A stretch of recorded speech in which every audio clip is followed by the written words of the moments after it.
재테크는 비수기가 없습니다. 그만큼 끊임없이 부동산 시장에서 공부해야 되고 또 시장을 파악해야 하는데요. 그래야 변동성이 큰 시장에서 살아남을 수 있는 것 같습니다. 오늘 항상 저희 옆에 계시는 분이시죠. 오늘 이분과 상담 받아보면 참 좋을 것 같습니다. 차원 부동산 투자 연구소의 차윤원 대표님 나오셨습니다. 어서 오세요. 네, 안녕하십니까. 지금 현재 부동산 규제, 이제 중과세, 그리고 또 지금 현재 세금에 대한 세제를 높이려고 보유세 인상, 그리고 금리 또 인상, 또 대출에 대한 그 규제, 이런 부분들이 지금 하고 있는데, 부동산 갖고 계신 분들 좀 시름이 크십니다. 뭐 역전의 산안이 있다든가 가격 하락 우려가 있는데, 아마도 제가 보기에는 모두가 그런 게 아니고 항상 국적인 아직도 오르는 데가 있고, 또 어떤 지역은 내릴 수밖에 없는 그런 지역들이 많은 것 같습니다. 여러분이 갖고 계신 부동산 팔까, 아니면 지금 내가 갖고 있는 자금, 내 자식들을 위해서 부동산 투자를 해야 되나, 내 집 마련해야 되나, 이런 고민이 많으실 걸로 보입니다. 요즘은 고민이 많은 시기인 것 같아요. 그래서 저희가 앞으로도 좀 더 고민 시간을 많이 늘려가지고 고민을 할 수 있도록 하겠고요.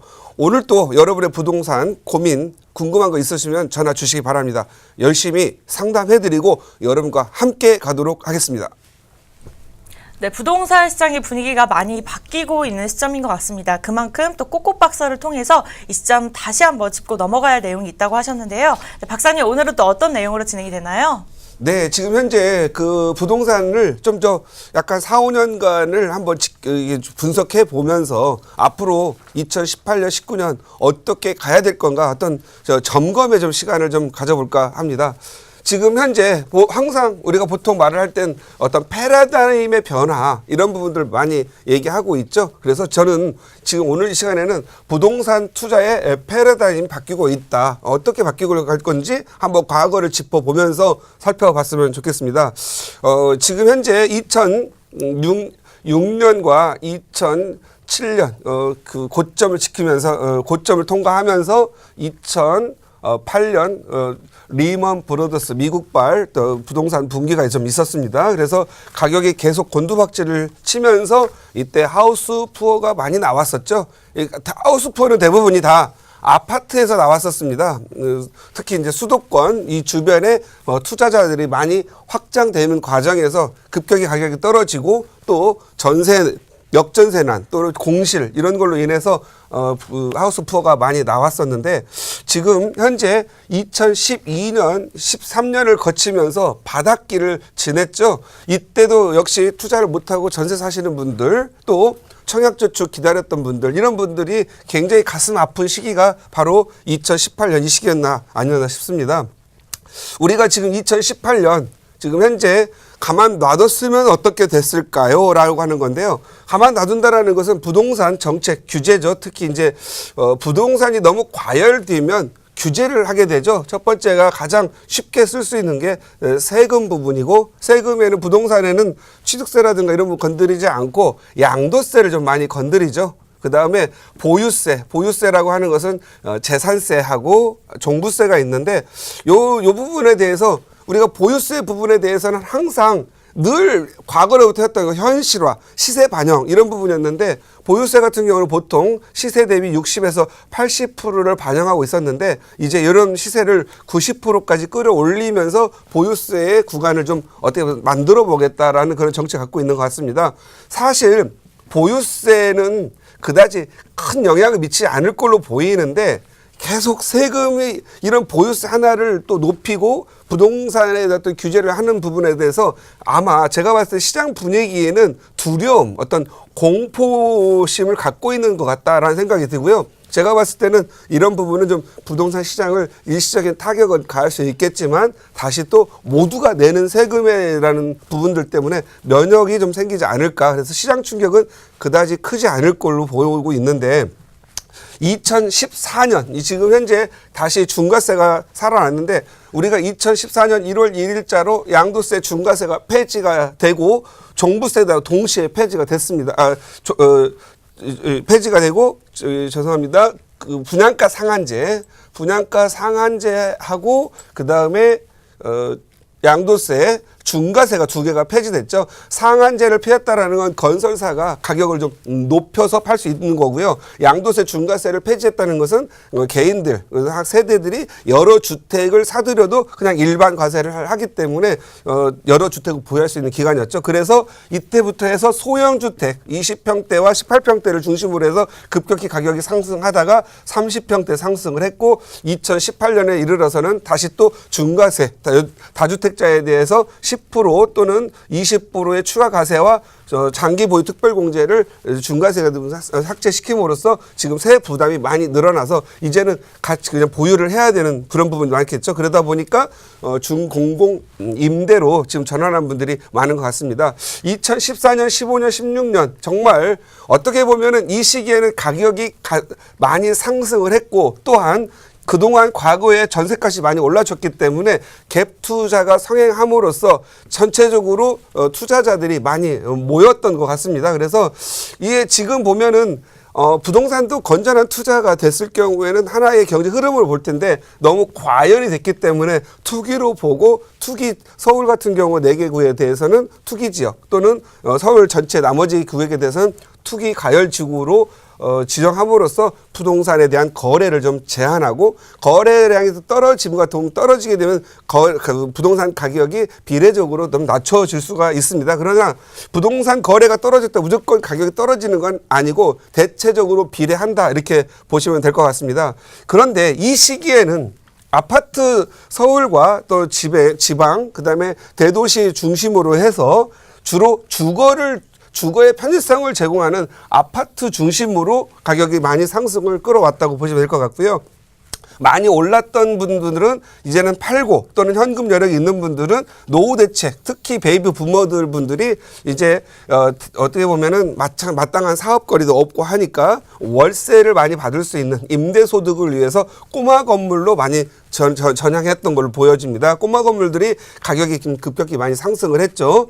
꼬마 건물이라고 하는 것은 보통 보면 50평에서 100평 사이의 건물에 다세대 주택을 지어서 그리고 여기에 월세를 많이 받을 수 있도록 투룸과 불량 원룸들을 공급해서 월세를 많이 받거나 또는 다가구 주택을 방 쪼개기를 해서 월세를 많이 받아서 수익 중심으로 가는 꼬마 건물 인기가 좋았었습니다. 그러다 보니까 토지 서울에 같은 경우에는 보통 2천만 원 하던 것들은 3,500, 3천에서 4천 하던 것들은 뭐 6천, 강남이나 역삼 이런 데 가서 보시면 단독주택 부지의 땅값이 굉장히 많이 성장했다 이렇게 보시면 될 것 같습니다. 그래서 지금 현재 2014년에서 2018년 사이는 주로 주거를 하면서 가격이 오르는 부분을 기대할 수 있었고요.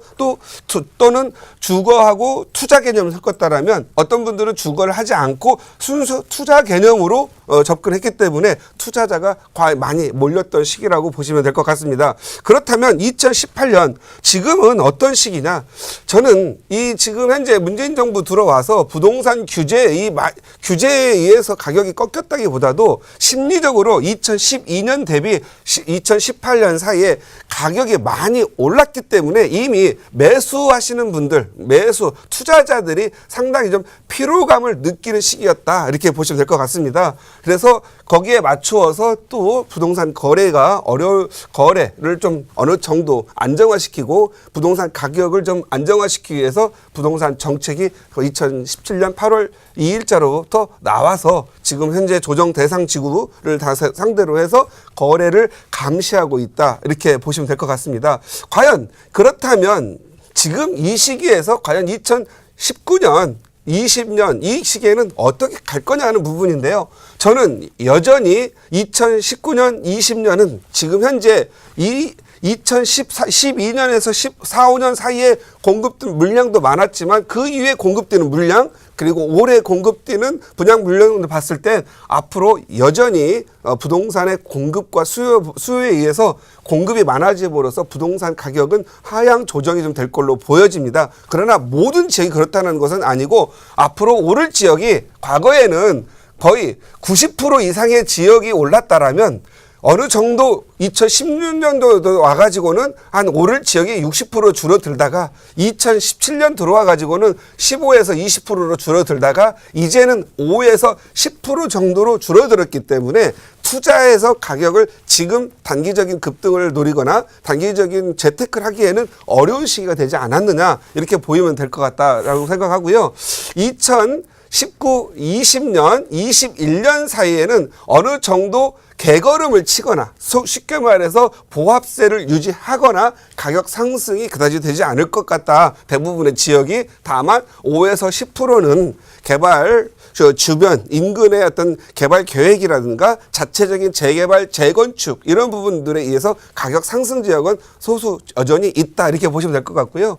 지금 2018년 이후에 트렌드는 재개발, 재건축에 대해서는 많이 올랐고 요즘 규제가 강력하기 때문에 당분간은 패러다임이 재개발 시장으로 갈 걸로 보여집니다. 이미 재개발로 발표가 되고 진행되고 있는 것들은 가격이 굉장히 많이 올랐기 때문에 이제는 4, 5년 후를 내다보면서 재개발 예정지를 많이 찾아가는 투자가 될 거다. 그리고 가격이 많이 이제 지금 현재 많이 올랐죠. 뭐 1억 투자해서 갭 투자 1억 투자해서 3, 4억, 4억 올랐기 때문에 어느 정도 오른 분들은 비과세가 채워지면 팔아서 이제는 안 오를 거기 때문에 핵심 지역을 찾아서 상권 중심으로 상가 중심으로 당분간 가격 이 투자의 패턴이 바뀌지 않을까 싶습니다.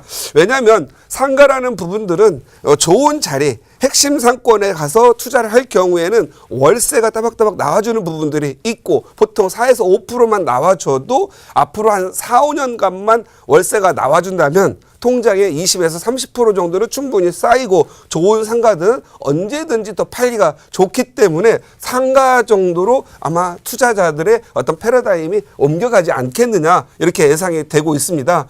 그리고 또한 또 이렇게 예상될 수 있는 것은 문재인 정부가 지금 현재 일자리 창출과 또 지금 현재 우리나라 경기 활성화를 위해서 2019년부터는 아마 예산을 좀 대폭 증가를 해서 재정 안화를 할 걸로 보여집니다. 그러면 2019년에서 바로 돈을 많이 퍼붓는다고 해서 바로 결과가 나오는 것이 아니고 2019, 20, 21 한 3, 4년간에 걸쳐서 계속적으로 사업도 해야 되고 경기도 활성화시켜야 되기 때문에 2020년에서 21년 정도가 되면 어느 정도 민간 경제도 좀 좋아지고 우리 가게들도 어느 정도 구매력이 좋아진 상황이고 또 가격이 어느 정도 멈추면 화폐 가치가 하락한 부분도 있기 때문에 다시 투자를 해야 할 시기가 올 걸로 보입니다. 그래서 그 변곡점은 제가 봤을 때 2021년 정도에서 올 걸로 보이고 투자자라면 2020년에서 21년 정도에 투자를 하는 게 좋겠다라는 생각이 듭니다. 그러면 2020년까지 어떻게 해야 될 거냐?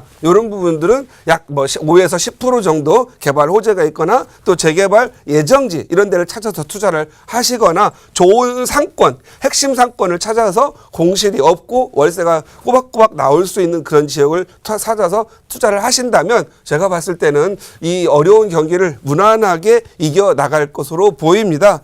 그래서 지금 현재 부동산 정책에 의해서 규제에 의해서 이게 시장이 조정되는 시장은 또다시 규제가 풀릴 때가 오기 때문에 그때를 맞추어서 투자의 어떤 방향을 좀 조정하고 투자에 있어서 가장 눈을 주장하는 게 타이밍인데 투자의 타이밍을 예측하고 잘 잡아가는 그런 투자가 됐으면 좋겠다 이렇게 생각하고요. 오늘은 다음 시간도 한번 더 다뤄볼까 하는데 이 패러다임들의 좀 디테일한 세계까지 한번 더 다뤄보면서 부동산에 4, 5년 동안 투자의 방향을 좀 잡아갈 수 있도록 한번 좀 도움 드리는 공부를 해서 말씀드리도록 하겠습니다.